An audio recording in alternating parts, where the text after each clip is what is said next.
suomalaisessa huumepolitiikassa on se vika, että ei täällä oikeastaan, täällä niin kuin pelätään ottaa asioiden kantaa. Julkinen keskustelu on vähän aggressiivinen ja yksilmäinen ja ennen kaikkea lainsäädäntö on lähes törkeä. Ei ole suhteellisuuden tajua siinä, että mitkä ovat todelliset haitat, jotka johtuu itse päihteistä ja mitkä on sellaisia haittoja, jotka johtuvat itse päihdepolitiikasta.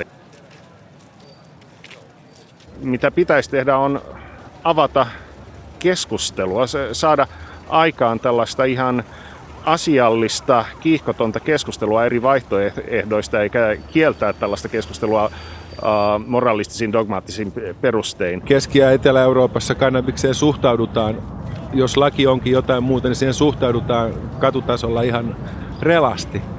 Ja Suomessa kannattaisi tehdä ihan samantyyppisiä siirtoja. Se olisi ihan taloudellista, se olisi niin kuin yhteiskunnallisesti puhdistavaa. Tässä muuttaa siihen suuntaan, että keskusteltaisiin avoimesti, että mitä tehtäisiin, että selvittäisiin mahdollisimman vähillä vaurioilla. Mitkä on ne käytännön toimet, että ei tulisi sekä yhteiskunnalle että näille sitten käyttäjille niin tulisi mahdollisimman vähän niin kuin haittoja. Pyritään siihen, että kannabis pystyttäisiin niin kuin jossain muodon laillistamaan eri tavoin. Varmaan erilaisten askelten mukaan. Että jos tällainen varsinainen laillistaminen on poliittisesti, yhteiskunnallisesti, diplomaattisesti vaikeaa, niin ainakin, että käyttäjille voisi sallia tällaisen pienimuotoisen kotikasvatuksen, niin sitten ei ainakaan olla mukana niissä järjestäytyneen rikollisuuden tuomissa lieveilmiöissä. Miljoonat eurot menee rikollisille, NS-huumekauppiaille.